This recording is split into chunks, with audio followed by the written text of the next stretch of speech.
All right, so today we're diving into something every soldier, and I mean every soldier, needs to have a handle on. We're talking ADP 60 Mission Command. Yeah, this one's important, not just another doc on the bookshelf. Exactly right. This gets to the core of how we operate, how we win, especially in today's world. And that's really the key.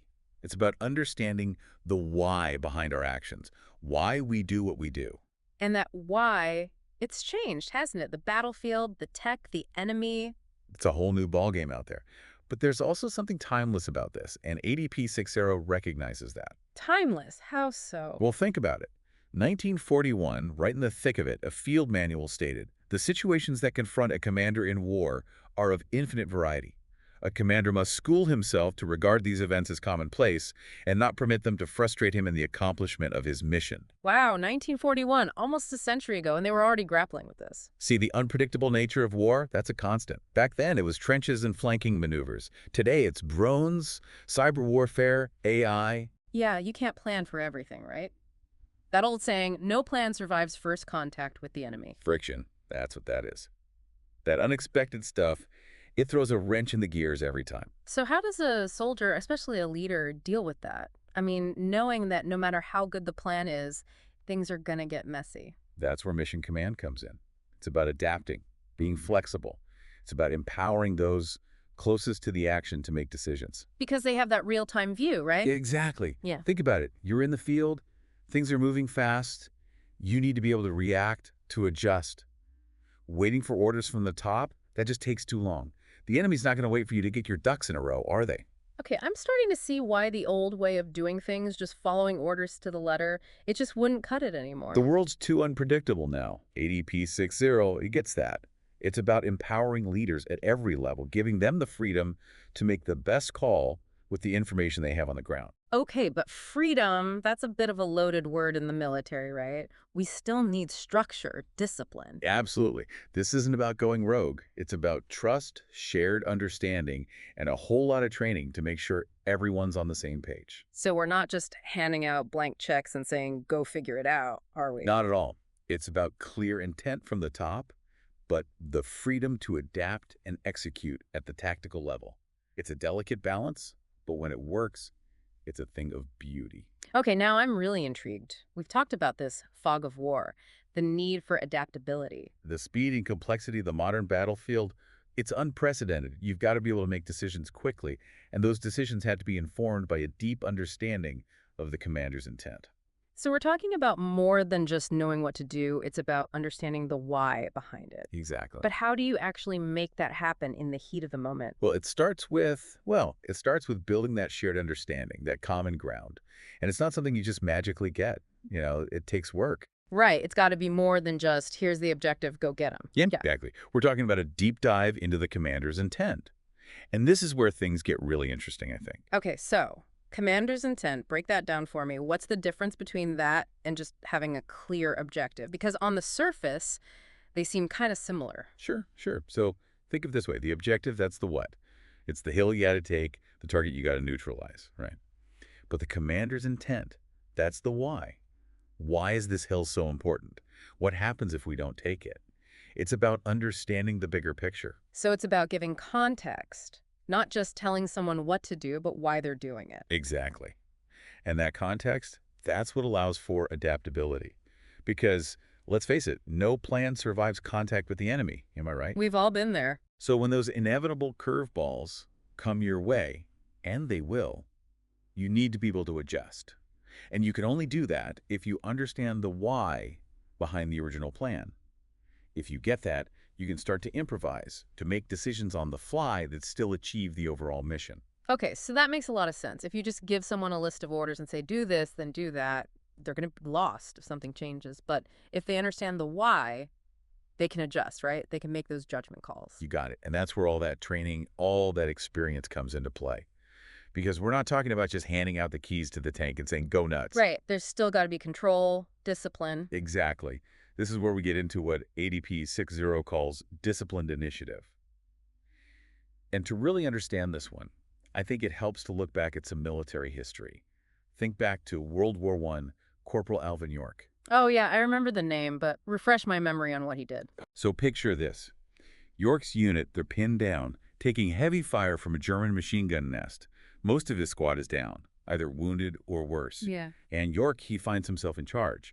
Now, his initial orders, they wouldn't have called for what he did next, but he saw an opportunity. He takes out that machine gun nest, captures it, and then, get this, he goes on to capture over 130 German soldiers, practically single-handedly. Wow. Talk about taking initiative. That's incredible. Right. Talk about guts. Yeah. But here's the thing, York. He understood the bigger picture. He knew what needed to be done, even if it meant deviating from the original plan. He trusted his instincts, he trusted his training, and he acted. That's amazing. But it takes a special kind of leader to foster that kind of environment, doesn't it? Where soldiers feel empowered to make those kinds of calls, to take those risks. It's not easy, that's for sure. You've got to build that trust, that shared understanding. And that's where those 7 principles of Mission Command really come into play.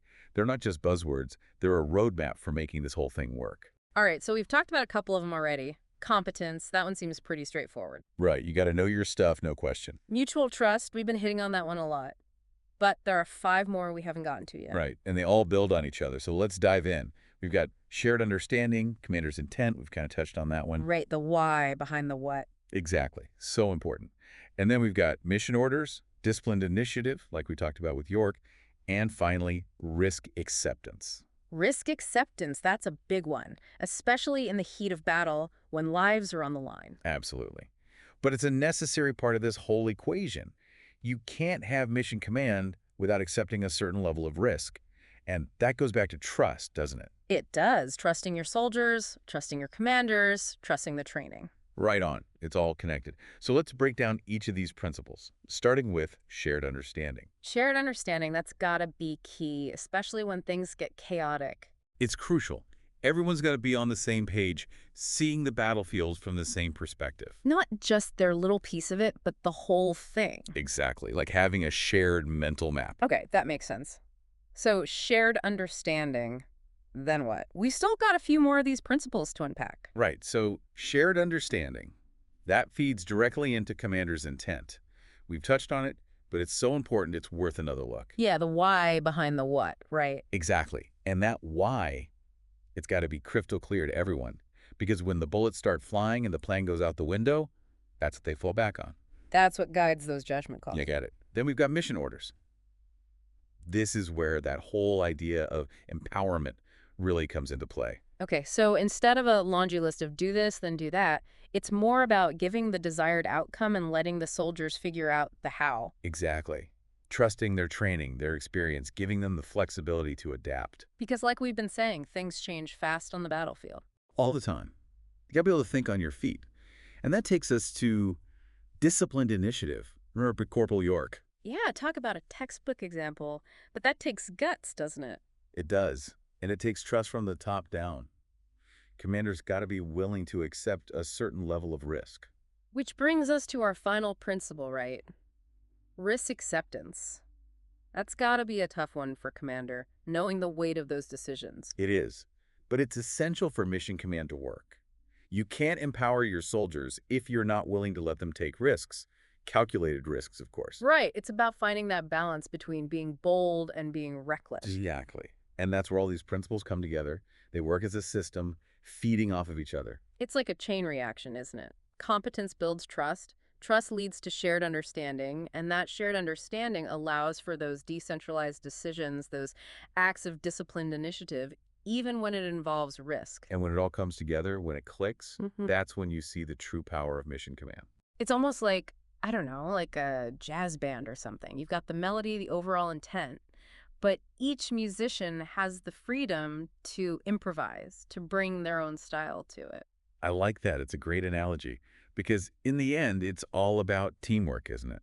Absolutely. And that trust that comes with it. Knowing that the person next to you has your back, that they're going to make the right call, even when things get messy. Because they understand the why behind the mission just as much as you do. Exactly. And that's what makes all the difference. That's what wins wars. So as we wrap things up here, if there's one thing I want our listeners to take away from this deep dive into ADP 6.0, it's that this stuff matters. It's not just theory. It's the way we operate, the way we win. It's about empowering every soldier, every leader to make the best possible decisions. Even and maybe especially when the pressure's on. Absolutely. So keep those principles in mind, keep asking those why questions, and keep trusting your gut. You've got this. Woo to that.